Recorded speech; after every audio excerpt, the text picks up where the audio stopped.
We're back home, as are the alumni. It's homecoming for Illinois. Is it a must-win, though, at Memorial Stadium? Inside the Illini, Big Ten football starts now. Inside the Illini, Big Ten college football is brought to you by Illini HQ, the News Gazette, News Talk 1400 WDWS and WAND. Welcome to the show. Week 6 already. That means in about 5 hours we'll be halfway through the Illinois football season. Can you believe it? 3-2 right now. Give us your big picture thoughts on this Illinois football season. Can I wait till after the game today? We'll have plenty of time to discuss Yes, whatever happens today. I guess they're right where you thought they might be when you look at the record. You would have liked to have been a little more competitive at Nebraska, but a loss there was not expected, not unexpected. So I guess at that point you're right there, and you got to beat Purdue. You have to beat Purdue. I mean, it's a must-win game for Illinois in Week 6. You never really want to hear those terms at the midway point in the schedule, but with some of the struggles that Tim Beckman and his Illinois team has had, particularly on the defensive side of the ball, it's a huge game today against the Boilermakers, a team that's struggling mightily too. Big picture, like I said, we're talking a little more about that. There was a lot of discussion at this game. We go to Nebraska, we see this game turn out the way it did. Well, isn't this kind of what we expected? Was it what you expected, or was it maybe a little worse? Because I'm kind of leaning toward the latter there. I think it was a little worse. I thought that it reminded me so much of the Washington game, where the second half was just not competitive at all. And Illinois was tied in the first quarter, taking it in for what appeared to be the go-ahead score, and then after that the wheels came off. So I think that made it look worse than, that made it worse than it looked, perhaps. Right. And I think it was worse too because the dominance that Nebraska asserted itself in the run game. Amir Abdullah did whatever he wanted to do in the first half. Anytime he took a handoff from Tommy Armstrong Jr., you'd expect him to gash the Illinois defense for at least 10 or 15 yards, and that's what he did more often than not. He certainly has himself, I think, in the conversation for the Heisman Trophy with his performance so far this year, which was only elevated doing so against an Illinois defense that has seen better days. Well, we better talk about a topic real quickly that everybody will want to know about. Wes Lunt, his health status for today's game. Looks like to me he'll play. I think he could have played last week. Right, that's what the understanding we have. Yeah, so I think unless something has happened that we don't know about, he'll be out there taking that first snap. Yeah, I talked to him earlier this week after practice. He seemed to be good to go. He's got a knee brace on his right knee. He always has worn a knee brace on his left knee. He dislocated his kneecap at Oklahoma State his true freshman season in 2012, but now he's got one on the right knee as well. From my understanding, it was just a sprained MCL on that right knee. Suffered sometime against Texas State on September 20th, but all indications are that he should be able to go today. Coming up, we'll go deeper into that question. Was the 45-14 loss to the Huskers part of what was supposed to happen, or are our concerns greater for these 3-2 Illini? We'll get a look at the highlights and discuss the topic next on Inside the Illini Big Ten Football. Inside the Illini, Big Ten college football is brought to you by Illini HQ, the News Gazette, News Talk 1400 WDWS and WAND. The Huskers were 3-touchdown favorites in a game that seemed to focus solely on Nebraska running back Amir Abdullah. He gets his yards, game over. But the talk leading up to the Big Ten opener shifted quickly when word spread that Illinois wasn't going to start Wes Lunt. We look back at the long night, literally and metaphorically, in Lincoln. 93,000 screaming fans. The 337th consecutive sellout at Memorial Stadium. But the focus was on one. A report coming from the Big Ten Network claiming Riley O'Toole and not Wes Lunt would start against the Huskers. Indeed, we'd find out later an injury to Lunt in the third quarter of their win against Texas State didn't improve the way the team would have liked. I was like my son. I'm going to make a decision what's best for him. And right now, it was not the play. O'Toole, the senior, was fired up. And really early, he looked up to the task. Amir Abdullah did his thing on their opening drive, runs of 21, 8, 15, 4, and 12. Got the Huskers on the board in 2.5 minutes. But believe it or not, Illinois was more efficient. O'Toole hitting downfield, and Josh Ferguson out-dueling Abdullah. Ferguson's 36-yard run made it 7-7. Then a play that made all that pregame pessimism seem like overreaction. A 3rd and 20, Husker QB Tommy Armstrong Jr. forcing one, and TJ Neal there for his 2nd interception this season. A huge stop, and Illinois was poised to take the lead. It was good. It's a big, crazy atmosphere. We got who started fast. A 1st and goal at the 2 turned into a 3rd and goal at the 4. That's when the pessimism seemed more like reality again. O'Toole rolling left, no one open, but he tried forcing one to Justin Hardy. It was picked off in the end zone. Instead of sure points, it was Husker ball. A couple of possessions later, they made Illinois pay. Abdullah again from 8 yards out, a 14-7 ball game. Next try with the ball, O'Toole looking downfield, and he's picked off again. Nate Gary returning it deep into Illinois territory. 3 plays later, Abdullah. 22 carries for 208 yards and 3 touchdowns in less than 3/4 of service for the Heisman candidate. And the rest of the game was an exercise in survival. With a 17-point second-half lead, Nebraska ran down the clock, and as Illinois linebacker Mason Monheim put it, they pounded down our throat. Imani Cross finished with 109 yards and earned himself a touchdown. In the 4th, Terrell Newby, the sophomore, made it 45-14. As for O'Toole, he completed just 45% of his passes, finished with 3 interceptions, and a quarterback rating of 9.8. A hard sack to run the clock out to 0 just summed it all up. Beaten and battered, the Illini left Lincoln with a 31-point defeat. It was a great stage for us. Night game, Nebraska. They were a better team tonight. We got to tighten some things up, obviously, inside, because, again, it's the line of scrimmage league. You got to be able to win up front, and that probably can be said for any level, to be quite frank with you. And unfortunately, we just didn't get it done tonight. We could probably bring up the final segment from last week's show as we talked about preparing for Nebraska and predicted just about every single thing that Nebraska did on offense. The run defense, again, for Illinois, I think they dropped to 113th in the country after their output. How do you fix this thing? It's been almost 30 games with this defense. That's a good question. You just got to tackle in the game of football. Now, again, you're going against one of the best running backs in the country, right. running That's behind fair. A really good offensive line.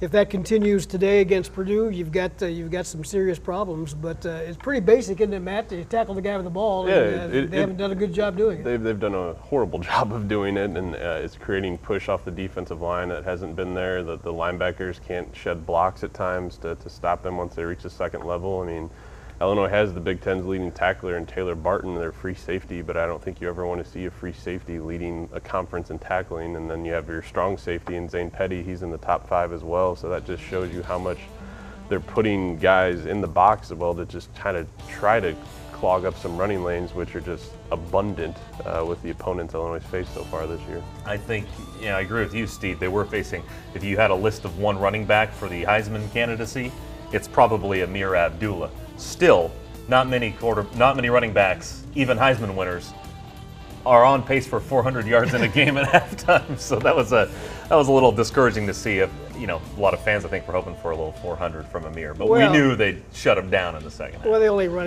ran him twice in the second half. He had 196 yards at halftime, so that was plenty. Yeah. That's a 3-game average for the Illinois running game. Let's talk about Riley O'Toole. Of course, the news came down early. I know there was a bit of a scramble going. There was no Wes Lunt on the injury report. What's wrong with him? Clearly, that came as a bit of a surprise to us. We'll get to the Lunt topic because we know he's scheduled to start today. How do you think Riley O'Toole did? It looked like he came out pretty well, and then it just fell apart.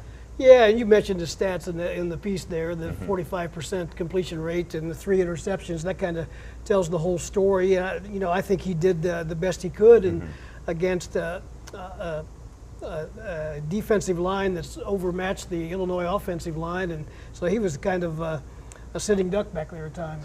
No, he was, and he made a good check on that first touchdown to Josh Ferguson. Saw something in the defense where Illinois had a man for every Nebraska defender, and Ferguson, all he had to do was beat the safety, and he was home free, and that's what he did. He showed his knowledge in that aspect, and you talk to any coach at Illinois or any of the quarterbacks, and O'Toole's got the best grasp of Bill Keebett's offense by far. He doesn't have the physical tools that Lunt has, though, and I don't really think the game plan they had to adjust kind of with that, and some of the deep balls that O'Toole threw on Saturday night, those just aren't his strengths at all. He can't throw the ball down the sidelines on a consistent basis like Lunt can. He doesn't have the touch he has the touch on the ball, he doesn't have the strength and the velocity to get it there.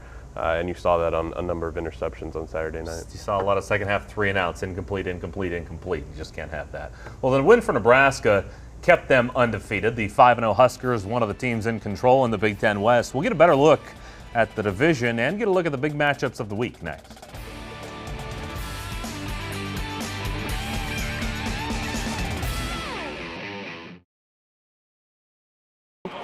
The Inside the Illini Weekly MVP brought to you by Menards, recognizing the top Illinois performer from the previous week. Oddly enough, on a day the defense struggled, we're going with a defenseman. Linebacker TJ Neal heavily involved. His stat sheet included 10 tackles, a pass breakup, a quarterback hit, and a big interception in the first quarter. Not his fault the offense couldn't capitalize. The sophomore is 4th on the team in tackles, and he's our weekly MVP. Welcome back. Big Ten play really got going last week. 5 matchups among Big Ten teams. In the West, is it Nebraska, Wisconsin, and everyone else? They made their cases. WAND's Eric Harrell takes us back through week 5. In the West, number 19, Wisconsin taking on South Florida. And this game was still 3-3 in the third quarter, if you can believe that. But Melvin Gordon gives Wisconsin a 1-touchdown lead, 10-3 at the time. And you're going to see more Gordon as he takes a handoff, tiptoes through the front 7, and then gets into open field, puts him up 17-3. Wisconsin takes care of business. They win 27-10. Iowa taking on Purdue. Iowa was in a 10-point hole early on, but Cavante Martin-Manley gives them their first lead of the game with his nice touchdown grab, and Mark Weissman would seal the deal later with a 5-yard touchdown run. Iowa takes out the Boilermakers 24-10. The Little Brown Jug on the line as Minnesota takes on Michigan, and Minnesota would be down 7, but they tied the game here with Mitch Leidner running right and paying the price, but he gets a touchdown, ties the game later. Michigan down by 7, trying to come back, and this does not help as Devondre Campbell returns the interception for the touchdown. Minnesota takes control late. They win 30-14. They take home the Little Brown Jug. Northwestern at Penn State, and we wouldn't be showing a punt return if it wasn't awesome, and this one is, as Miles Schuler runs through about 2 or 3 arm tackles, runs through another potential tackle, almost gets free, but he gets taken out at the 30. Later, Trevor Siemian, same drive, looking to Mike McHugh, 28-yard throw gets him down inside the 1-yard line. Siemian would finish off that drive with a 1-yard touchdown run. Northwestern never trails in this game. They take out Penn State 29-6. And that's it for the West. And now we return to the Inside the Illini crew. Well, I'd pose the question right before the segment. Is it Nebraska, Wisconsin, and everybody else in the West? Well, there's 4 teams tied for first place there. Let me ask that again. Is it Nebraska, Wisconsin, and everybody else? Yes, I think you're right. And we'll learn more about Nebraska today. They're on the road against Michigan State. That'll be a tough one for them. But I think it is Nebraska, Wisconsin, and everybody else on that side, don't you? Minnesota is one to watch out for. I think Michigan obviously is in a world of hurt right now in many different ways under Brady Hoke. But Jerry Kill just seems to produce winning programs wherever he goes, and he's doing it too with a quarterback that really hasn't shown so far this year. David Cobb has really emerged for the Golden Gophers, and I'm curious to see what they can do, the rest of the year in that Big Ten West, where if Nebraska falters tonight, and you've got Wisconsin there as well, those two I think are kind of the contenders right now, but Minnesota might might surprise some people. Yeah, I see. I look at a team like Minnesota, and I agree with you. They're probably third on that list. I don't like the inconsistency. I don't like that you get away with throwing one pass and win a ball game like they did a couple of weeks ago. And I don't know what to take from a win over Michigan this year. It usually sounds great, doesn't it? Especially on the road in Ann Arbor. Yeah. But yeah, Michigan's just a nightmare scenario right now for the folks up in Ann Arbor. I think it is, and we'll pick their game coming up later. I'm just intrigued by the matchup with Rutgers. I think that's a really interesting ball game. Now, we'll talk a little bit more about Nebraska as they move forward here, because I do think they'll remain one of the favorites, but a big one tonight. It really is, and we were talking about that, Matt and I, on our way over, and we talked about that matchup. I got to go with Michigan State in that. We'll talk more about that later, but them playing at home, but that's going to be that could be a knockdown drag-out.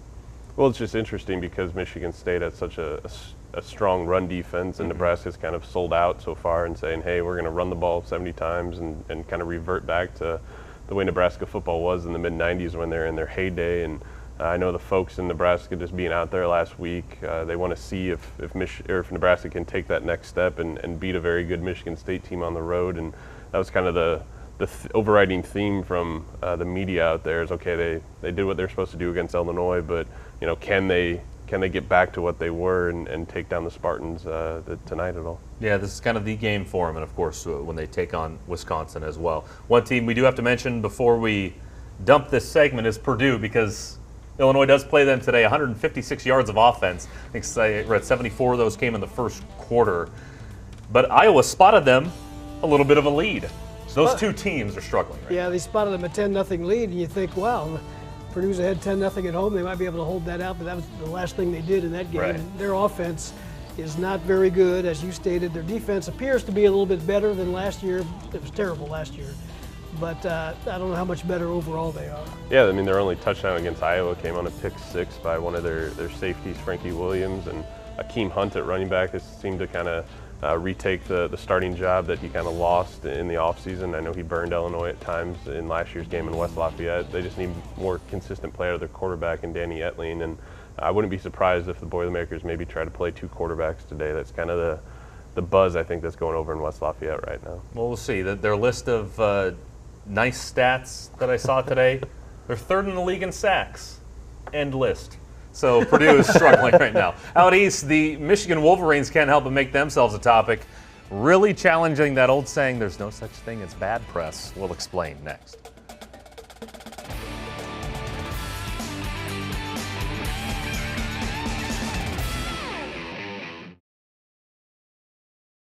It's time for the Inside the Illini Play of the Week, sponsored by the Decatur Athletic Club. Illinois was trying to seize momentum early in the game against Nebraska. A tie game, first down at the 50, Mikey Dudek in motion, and it looks like he's stopping to attempt a pass, but he thinks better of it and uses his speed. A 27-yard gain that got the Illini within striking distance. Mike Dudek with our Play of the Week.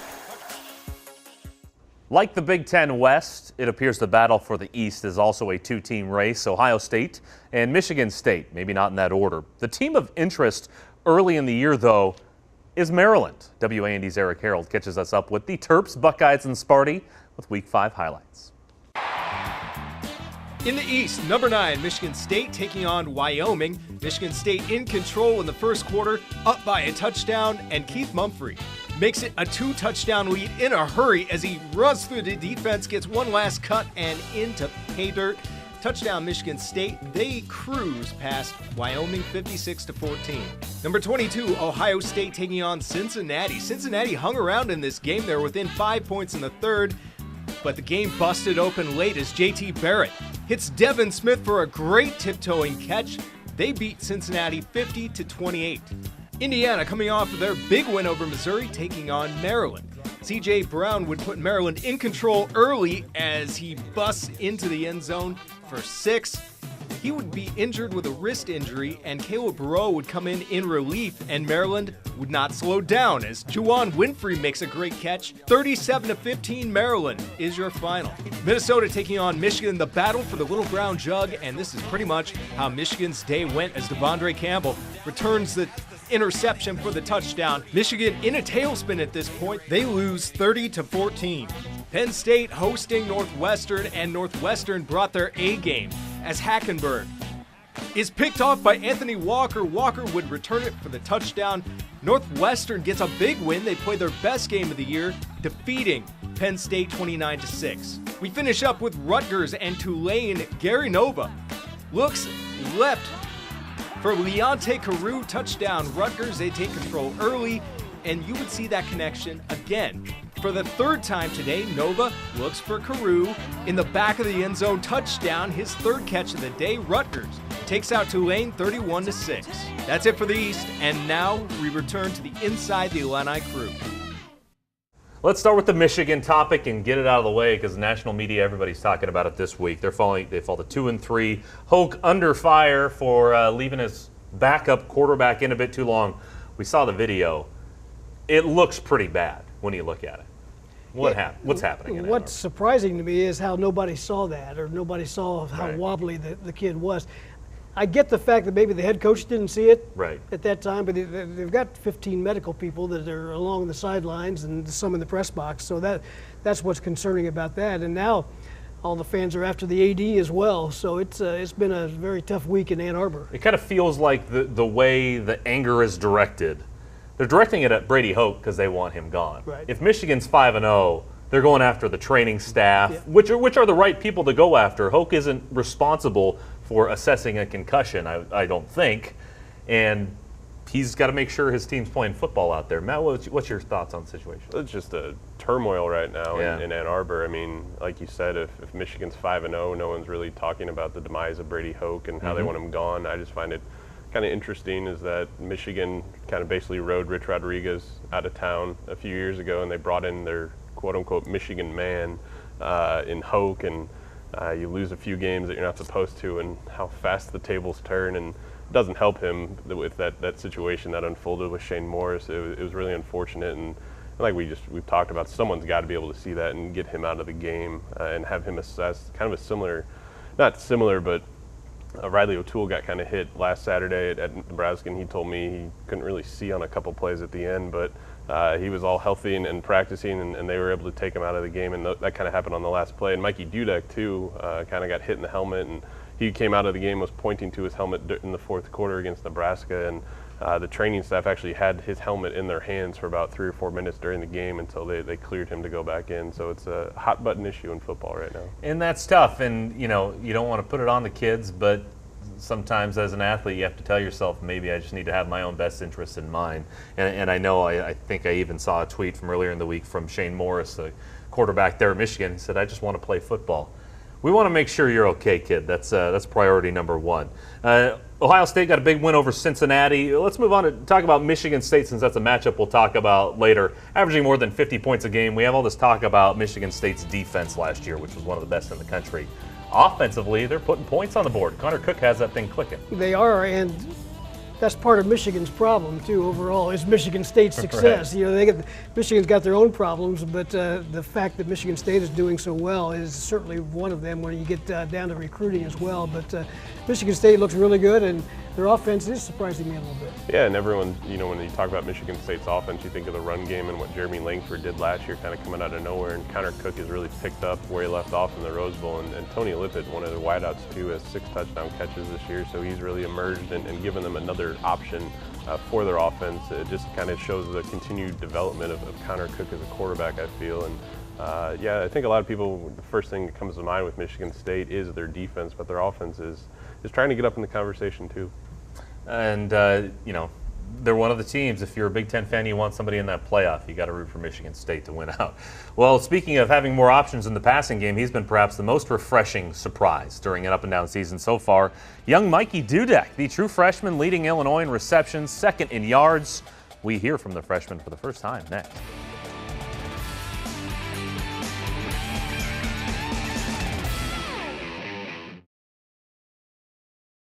Inside the Illini, Big Ten College Football is brought to you by Illini HQ, the News Gazette, News Talk 1400 WDWS and WAND.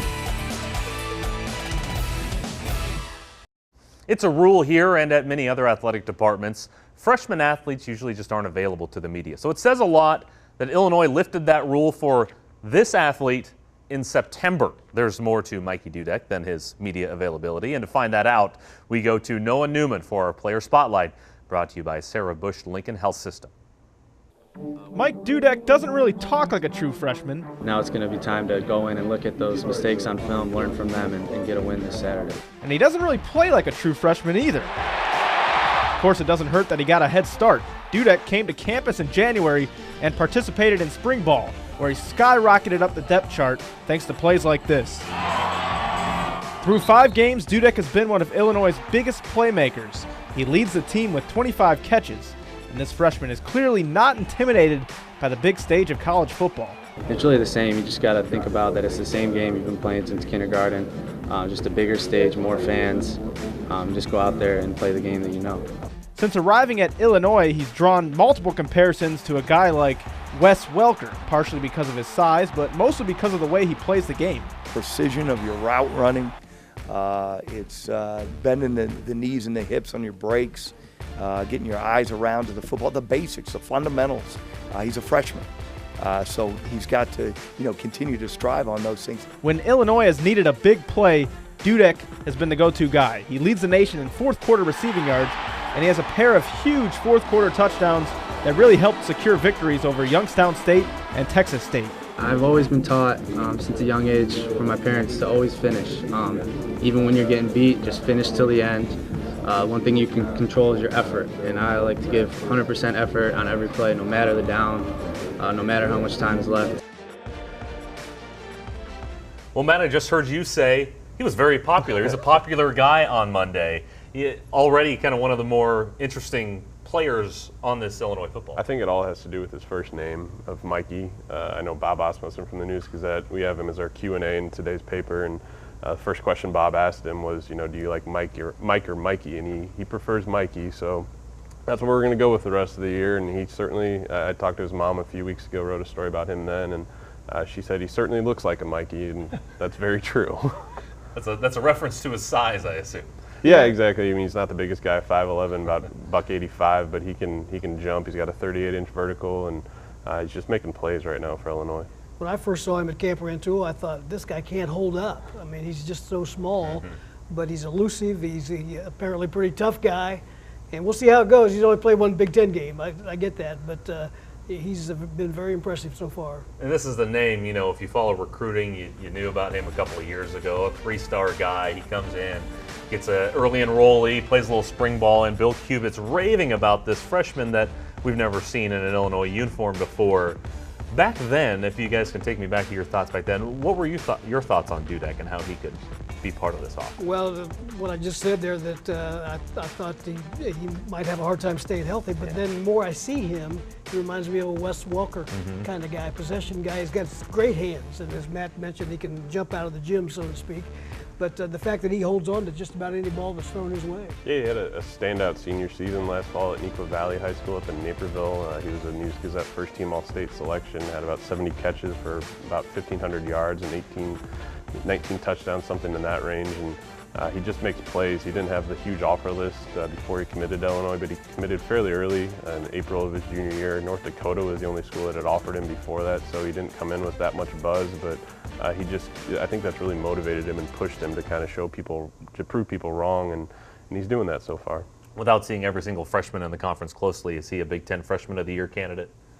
Possibly. There's some others that are kind of in the mix, and their names are escaping me right now, I assume you'd ask that question off the top of your head. So, but if he keeps producing the way he can, or the way he has, I mean, he's on pace for about 60 receptions, and could get close to that 1,000-yard mark if he keeps producing the way he has. And he leads the nation in fourth quarter receptions. There you go. For what that's worth. Steve, our stat man. Well, let's move college teams. The EIU Panthers are off this week, an extra 7 days to stew about that 1-4 record after another fairly lopsided loss. We'll get a brand new Inside the Panthers report next.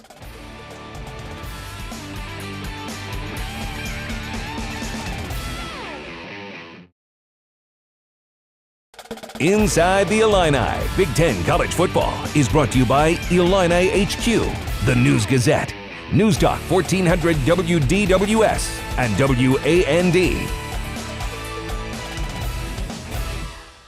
To their credit, Eastern Illinois has had a pretty stacked schedule in August and September. 2 FBS schools, ranked and nearly ranked FCS teams, but it didn't go well as they try to turn it around this bye week.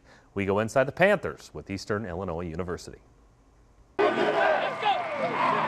Eastern Illinois football stepped back out of OVC play last Saturday for their final non-conference game on the 2014 schedule as they were in Athens, Ohio to play the Bobcats of Ohio. Whitlow hands it to, keeps the right side, a lot of room, 35-30, cuts back 25-20, 15, 10, to the 8-yard line goes Whitlow as he kicked it into another gear and ran it right down the right hash mark for a big gain. Panthers' drive stalled near the goal line and they were forced to only get 3 points. The struggles continued for the EIUO, and Ohio had a 21-3 lead in the opening minute of the second quarter.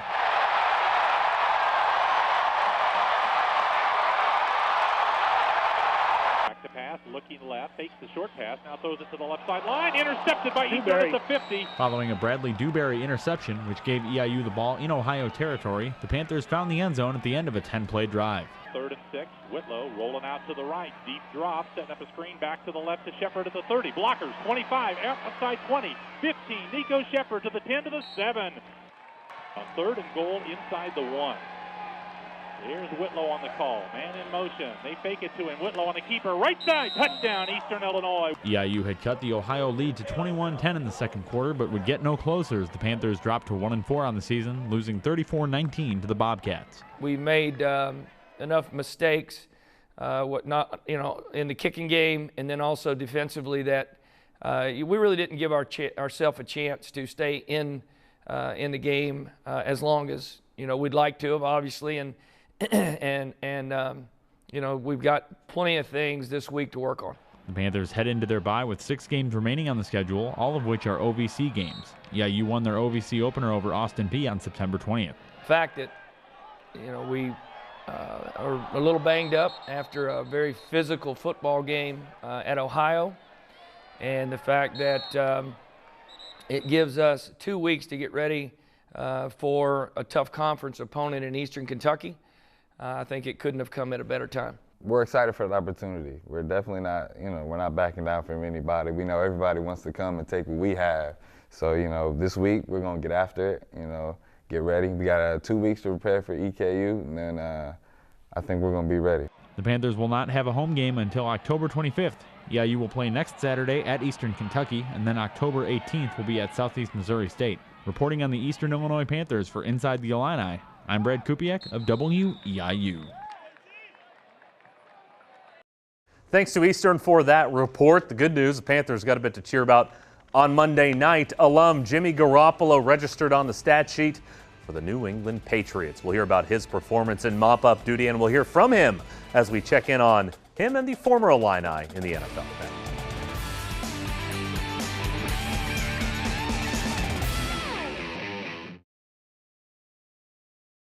Inside the Illini, Big Ten College Football is brought to you by Illini HQ, the News Gazette, News Talk 1400 WDWS, and WAND. Welcome back. Time now on the show where we get to stretch our legs a little bit and make the picks of games we like in college football. First, let's take a look at the standings after a week where there were a couple upsets, some tough games to pick. We picked from the Big Ten. I am in the lead, 8-5 record. Matt, just a game back at 7-6. Steve, sitting pretty at 4-9. Got you right where I want you. Yes. You need a couple weeks to catch up, but This could be one of them. Let's start with our first game here, one that I liked, Stanford at Notre Dame. Notre Dame has a lot of these rivalry games. That's pretty much every game they play. A couple of ranked teams, top 15. Steve, what do you think? I picked against Stanford last week. I'm not going to do it this week. I'm going to go with Stanford winning at Notre Dame. Well, I picked against Stanford last week at Washington. I'm picking against them again. I'm going to go with Notre Dame. Well, I picked Stanford to beat Washington last week, so I was right. I'm picking Notre Dame to beat Stanford in this one. Stanford didn't impress me against Washington. You guys were closer to right than I thought you would be. Stanford needed a short possession on a trick play, an ill-advised trick play that Washington ran. That's Chris Peterson for you. Game number 2. This one I think is really interesting. Michigan at Rutgers. Let's go back to the beginning of the season. You think of these two teams meeting up. Rutgers is favored in this game by 2 points. Here's something I never thought I would do. I'm going with Rutgers over Michigan. Well, I went with Michigan last week against Minnesota. I'm not making the same mistake twice. Rutgers wins today. Too much going wrong in Ann Arbor. I've seen some of the losses Michigan had. And let's do a lot of transitive property. Rutgers beats Washington State, which beats Utah, which dominates Michigan in the Big House. Let's go with Rutgers. All right, our last game is the game of the night among Big Ten fans. We're, of course, really interested in this Nebraska-Michigan State matchup. This is probably the biggest spread we've had in terms of games we've picked. But this is a Big Ten game. Anything can happen. It can. I'm going with the Spartans playing at home on a night game. I think they're really good. I think Nebraska's one-dimensional offense comes to an end. I'm going Michigan State tonight. I tend to agree with you guys. I'm going to go Michigan State. I think the Spartans are the cream of the crop in the Big Ten. I think they're going to run the table in the conference. The question is that going to be enough?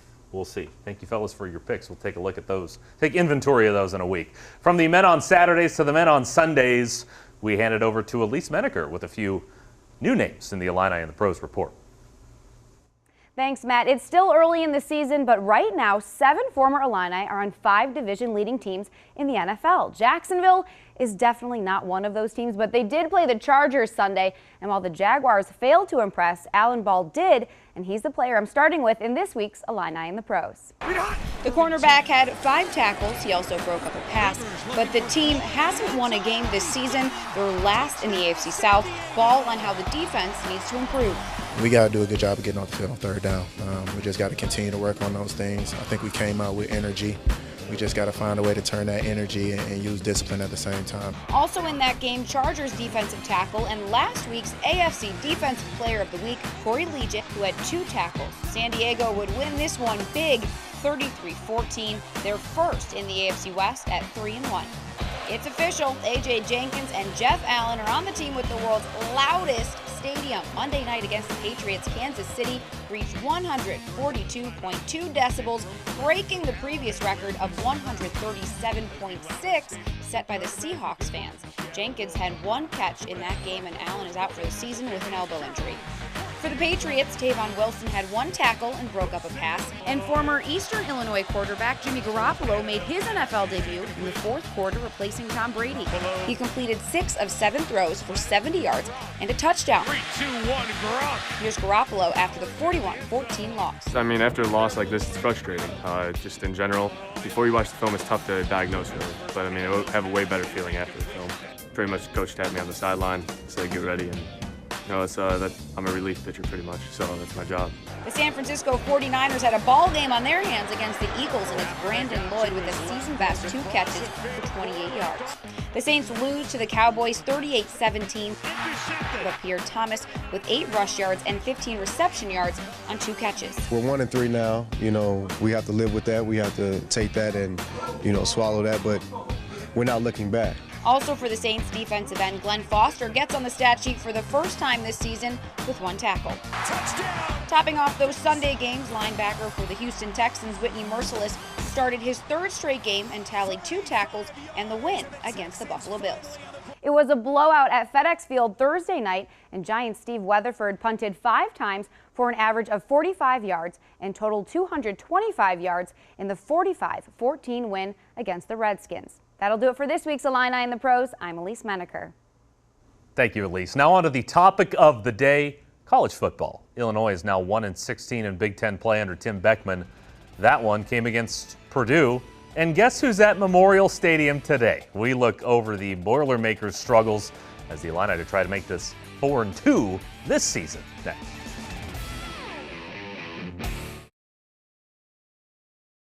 Inside the Illini, Big Ten College Football is brought to you by Illini HQ, the News Gazette, News Talk 1400 WDWS, and WAND.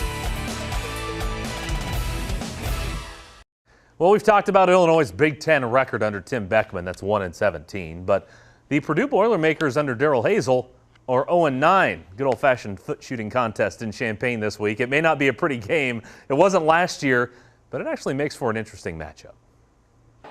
2 head coaches, what they combined 1 Big Ten win in 26 tries.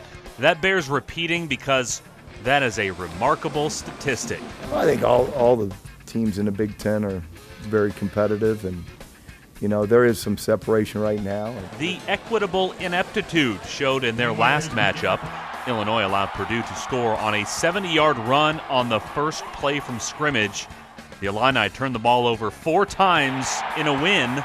In fact, Illinois' smartest play was taking a safety to run out the clock because, you know, that's better than turning it over. They're more than happy to take that safety. Out of 125 FBS teams, the Boilers are scraping the bottom of the barrel in total offense, passing, rushing, scoring, turnover margin, and their passing game is gaining just 9.07 yards per completion. That's the 4th least threatening air attack in the nation. Those guys have played hard. They've gotten better. You know, they've been in every game. You know, so we don't take these guys for granted at all. That leaves Purdue fairly one-dimensional, but that dimension was effective in the last matchup. They know Akeem Hunt, the senior, ran for 102 yards against Illinois, one of 3 100-yard games in his career. And he scored a touchdown, his only one of 2013, in that matchup in West Lafayette. He's now half of a running duo. Raheem Mostert is splitting carries, and he leads the Boilers with 293 yards this season. Those guys aren't the biggest guys, but god dang, they put their foot in the ground and they can go 100 in a minute. A must-win game for Tim Beckman and crew. If you take the term literally, no, but the fate of Illinois' bowl hopes realistically rests in Saturday's performance. If by some chance we were to lose to Purdue, it would just take our confidence out of us big time going into another ranked team playing away. So I think it's really big for us to go into this one, get a solid win, and then carry that momentum into Wisconsin. Well, we have spent plenty of time criticizing Illinois' run defense over the last 2.5 years. But they go from facing a Nebraska team that averages 353 yards a game to a Purdue team that averages 134 rush yards a game. Might get a little relief from the problems that ail you here in Illinois. That certainly should help. This is a big reunion day, too. A lot of former players in town, including Dick Butkus, who's supposed to be in for the game. Maybe he can show some tackling lessons on these guys. Yeah, that would be beneficial. Akeem Hunt is, like I said earlier in the show, is kind of grasped that starting running back spot for the Boilermakers. He gashed Illinois at times in last year's game, and containing him will be key, I think, for Illinois today. Purdue also last in pass efficiency, 99.3. The passing game isn't very strong. Danny Etling, you mentioned, I'm curious to hear a little bit more about this 2-quarterback thing. Yeah, Austin Appleby's the Etling's backup, and Daryl Hazel kind of indicated this week in his press conference that he might play 2 quarterbacks today. I don't know if you'll see Appleby start ahead of Etling. I imagine if Etling continues to struggle like he has at times this season, you might see Appleby in there just to kind of try to give Purdue a spark on offense, which they sorely need. Do we have a sense of things in West Lafayette? Are people unhappy with Daryl Hazel? I know he's only been there a year and a few games so far. I think they're hanging with him so far. He does not have a Big Ten win. Sounds familiar. Yeah, Tim Beckman. I hope he doesn't return the favor, right? Tim Beckman's win is over him, and he's still looking for his first Big Ten win. I think they're giving him a little time, but I'm not. They're not very happy, obviously, with the way they've been playing. What's your read, Matt? I think they're giving him a little bit of time too. The talent level that Purdue has isn't on par to really compete with some of the Big Ten's best teams, and recruiting took a hit when Danny Hope was there, and they struggled late in his tenure. And it's not where it was under Joe Tiller by any means, but they're. I think Hazel, give him a little bit of time, he can maybe turn that program around. Expectations of this game. I know we don't necessarily like to make picks and do score predictions, but let's say Wes Lunt is healthy, as we all expect him to be today. What do you think? How do you think this game goes? I think Illinois wins the game in the 10-point range, perhaps, and gets to the 4-2 mark at what Tim Beckman calls the halfway point of this season, and would even the record up at 1-1 in the Big Ten, and maybe give them a little momentum. Well, I do make picks in the News Gazette, and I picked Illinois to win this one about 23-17. I think Lunt's going to struggle a little bit trying to get back in rhythm with some of his receivers. I'd look for Josh Ferguson to have a good day. He had a good day last year in West Lafayette against Purdue. The Boilermakers defense is the strong point on their team, but I'd expect Ferguson to have another productive day. We've had a few conversations in games like this. We've had it a few times this year. Illinois really just needs to put an inferior opponent away. That would be really nice to see. I don't really want to think about the conversation we would have if this game went the other way. We'd have a lively conversation, I'm sure, like we do every week. Let's leave it there for now. The game kicks off in just a few minutes, and that does it for us here on the show where we just talk about it inside the Illini Big Ten football. We'll continue our run of 7 straight weeks to begin the season when Illinois heads to Wisconsin. Just going through the grind, man. That's what the kids say on Twitter? It is. There you go. Enjoy the game. Thank you for watching Inside the Illini Big Ten College Football. Brought to you by Illini HQ, the News Gazette, News Talk 1400 WDWS, and WAND.